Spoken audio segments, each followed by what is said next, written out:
최근 가격 책정이 어려울 정도로 디램 현물가가 폭등하는 가운데 마이크론이 9% 강세를 보였습니다. 장 마감 후 실적을 발표한 아이온큐가 전년 동기 대비 222% 늘어난 매출을 발표했습니다. 퀄컴의 분기 가이던스가 예상치를 상회했음에도 세제 개편 영향으로 57억 달러가 상각되며 퀄컴이 시간외에서 하락하고 있습니다. 진하게 내린 뉴욕 한 잔, 뉴스프레소입니다. 전일 AI 고평가 논란에 급락했던 뉴욕 증시, 현지 시간 5일 하루 만에 반등했습니다. S&P 500 지수 0.37%, 나스닥 지수 0.65% 올랐습니다. 공격적인 매수세는 아니었습니다만 쌀 때 사자는 심리 속 낙폭을 일부 회복한 하루, 포렉스닷컴의 파와드 라자크 자단은 밸류에이션을 정당화할 새로운 재료가 부족하긴 하나 투자자들이 쉽게 매도에 나설 의지가 없어 보인다며 최근 조정 이후에도 시장의 핵심 흐름은 여전히 저가 매수라고 진단했습니다. 다만 AI 과열 요인이 여전하다는 시각도 상존하죠. 아폴로 글로벌의 짐 젤터 사장은 AI와 데이터 센터 분야에 자본이 급격히 몰리고 있다며 이럴 때는 수익성과 부채 부담을 반드시 점검해야 한다고 경고합니다. 매우 선별적인 투자가 어느 때보다 중요하다는 메시지입니다.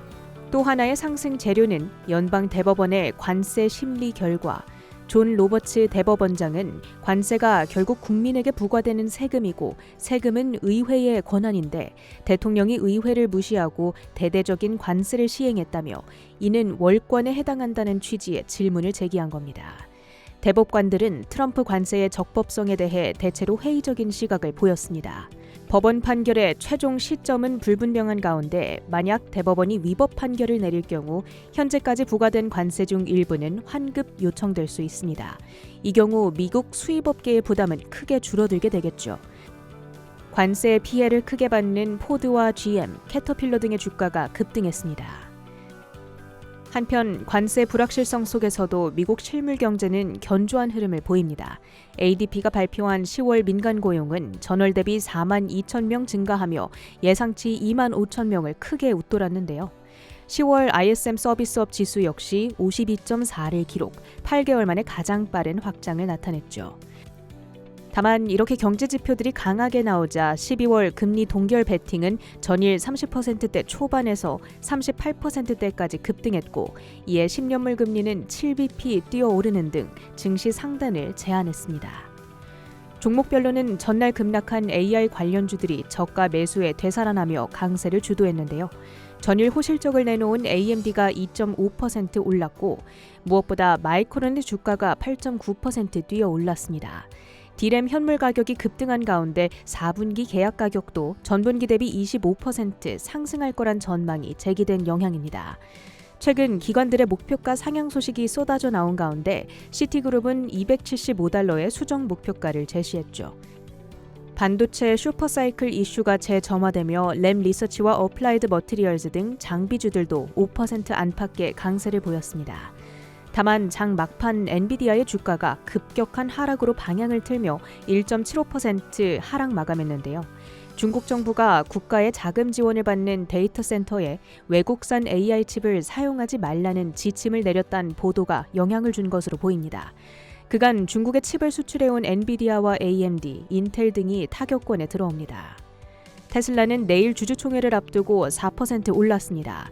샤오펑이 AI데이를 주최하며 자체 AI 칩을 탑재한 자율주행 로보택시 모델을 선보였으나 테슬라에 그리 큰 경쟁 위협이 되지 않는다는 평가가 유입됐습니다. 더불어 리비안이 견조한 실적과 함께 내년 상반기 R2 중형 SUV 출시 계획을 재확인, 주가가 23%대 급등한 점도 투심을 살렸습니다. 노보노디스크는 3분기 실적이 기대를 밑돈 데다 향후 성장 전망을 삭감했습니다. 환자들의 처방은 둔화되는 한편 경쟁 심화로 약가 인하 압박을 받고 있다는 설명인데요.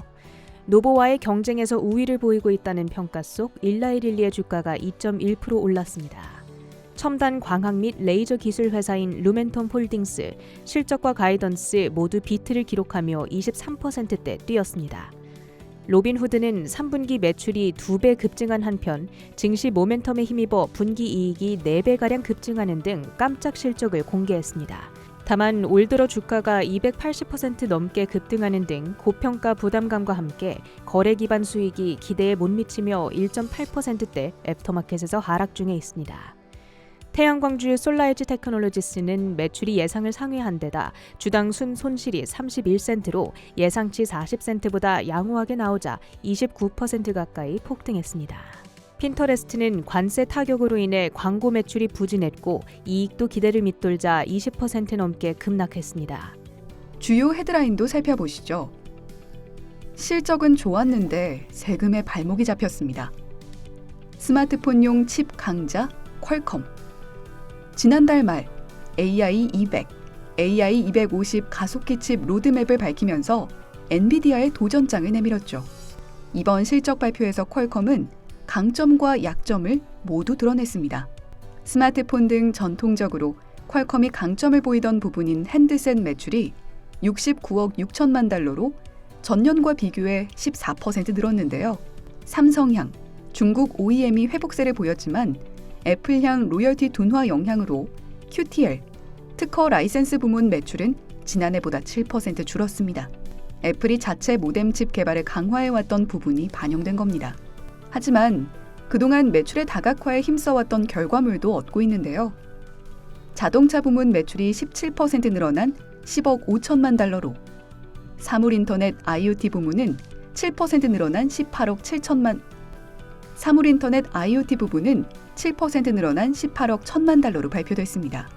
이에 따라 매출은 112억 7천만 달러로 10% 성장. 조정 주당 순이익 EPS는 3달러로 모두 시장의 예상치를 상회했죠. 퀄컴은 여기서 그치지 않고 AI 가속기 칩과 첫 고객사 휴메인을 다시 한번 강조하며 전략의 확장과 긍정적인 비전을 확인시켰는데요.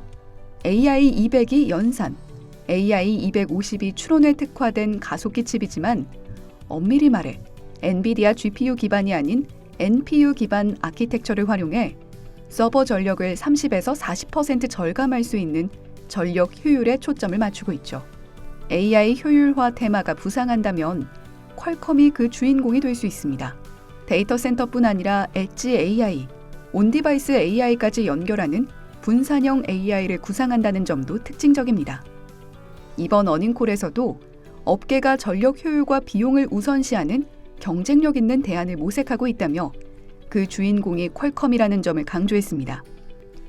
로보틱스, 스마트 글래스 수요로 인한 XR 부문 성장 등 다양한 비전이 숫자로 나타나고 있다는 점도 부각시켰는데요. 다음 분기인 2026 회계연도 1분기 매출 가이던스도 중간값 122억 달러로 시장의 예상치 116억 2천만 달러를 상회했고요. 조정 EPS 전망치도 3.3에서 3.5달러로 제시하며 시장 컨센서스보다 높았습니다. 하지만 주가는 시간외 2에서 3%대 낙폭을 그리고 있는데요. 바로 세금 폭탄 때문입니다. 미국의 세금 제도 개편으로 이번 분기에 57억 달러 규모의 손상차손이 발생한 건데요. 순손실로 전환된 규모는 31억 2천만 달러에 달합니다. 지난주 메타의 실적 발표에서도 OBBB 법안의 충격이 고스란히 반영된 바 있습니다. 또한 자본 지출도 11억 9천만 달러로 시장의 예상치 11억 8천만 달러를 소폭 상회해 밸류에이션과 지출 우려가 있는 시장에서 차익 실현 욕구를 키웠고요. 다만 전일 중국이 오는 10일부터 31개 미국 기업에 대한 수출 통제를 중단 또는 유예하기로 했는데 퀄컴 역시 미중 갈등의 영향을 받아온 만큼 향후 양국 사이 경색이 보다 완화될 경우 주가엔 긍정적으로 작용할 수 있겠습니다. 실적 기대감을 충족시키며 시간외 급등하는 아이온큐, 엠러빈. 실적 발표로 반전을 만든 암홀딩스와 피그마까지. 실적 발표 이후 얼굴이 핀 종목들을 살펴봅니다. 먼저 한국인들이 사랑하는 종목 아이온큐. 양자 컴퓨팅 대표 기업 중 하나인 아이온큐는 시간외에서 6% 가까이 상승 중인데요. 분기 매출 3,990만 달러로 예상치 2,700만 달러를 훌쩍 뛰어넘었습니다. 전년 동기 대비로는 무려 222%, 컨센서스도 50% 가까이 상회했죠. 상업 정부 개혁 확대의 영향으로 매출이 1년 사이 폭등한 겁니다. 조정 EPS도 17센트 순손실로 46센트의 손실이 예상됐던 시장의 컨센서스를 보기 좋게 뒤집었습니다. 적자 폭이 축소된 것은 기술 개발, 운영 효율화에 따른 비용 절감 영향. 연간 매출 가이던스도 상향해 1억 달러를 넘길 거라 전망했고요. 무엇보다 이목을 끈 것은 2큐빗 게이트 충실도 99.99% 달성 소식이었습니다. 업계 최고 수준의 정밀 제어 기술이라는 평가죠. 연산력, AQ 벤치마크 64도 목표보다 3개월 앞당겨 달성했고요. 옥스포드 아이오닉스 등으로부터 핵심 기술을 인수해 하드웨어부터 센싱 기술 통합까지 풀스택 양자 플랫폼 구축 포트폴리오를 달성 중입니다. 오크리지 국립연구소와도 신규 계약을 체결하며 상용화 기반을 강화하고 있죠. AI 기반의 모바일 광고, 마케팅 플랫폼을 영위하고 있는 앱러비는 지난 분기 호실적 이후 이번에도 예측치를 5% 상회한 14억 1천만 달러의 매출, 지난해보다 96% 늘어난 2.45달러의 주당 순이익을 발표했는데요. 4분기 가이던스도 15억 7천만 달러에서 16억 달러 사이로 제시하며 그 하단이 시장 예상치 15억 5천만 달러를 상회합니다. 조정 EBITDA 마진율도 82에서 83%로 최근 AI로 효율을 챙겨 초고 마진율을 보이고 있는 앱러비는 정규장에서 1.4% 상승 후 시외 6% 급등하고 있습니다. 라이선스와 로열티 매출의 상당 부분을 기대며 향후 로드맵이 절실했던 암홀딩스는 3분기 매출과 EPS, 가이던스까지 모두 예상치를 상회했고요. 계속해서 칩 설계 라이선스와 로열티로 수익을 창출하며 AI 칩 시장 진입을 모색 중이라고 밝혔습니다. 최근 일주일 동안 8% 가까이 하락한 암홀딩스는 시간외 3% 강세를 보이고 있습니다. 마지막으로 IPO 신성으로 주목받았던 디자인 AI 소프트웨어 기업 피그마입니다. IPO 돌풍의 주역 중 하나로 상장 직후 폭발적으로 주가 상승을 하다 지난 분기 실적이 좋지 않아 한동안 주가가 부진했던 피그마. 상장 이후 현재까지 주가는 61% 넘게 내렸는데요. 이번엔 전년보다 38% 늘어난 매출, 컨센서스를 크게 상회한 34센트의 EPS를 발표했고 다음 분기와 회계연도 가이던스는 모두 시장의 전망을 상회했습니다. 4분기 가이던스는 2억 9천만 달러의 매출, 회계연도 기준으로는 EPS가 1달러 선을 넘어설 것으로 피그마는 전망했습니다. 주가는 시간외 3.4% 상승 중입니다. WTI 원유 선물이 1.6% 내린 60.56달러의 거래를 마쳤습니다. 달러당 원화 환율은 1,441원대, 금 선물 가격은 0.8% 오른 3,992달러 선에서 거래됐습니다. 뉴욕 한 잔 뉴스프레소였습니다.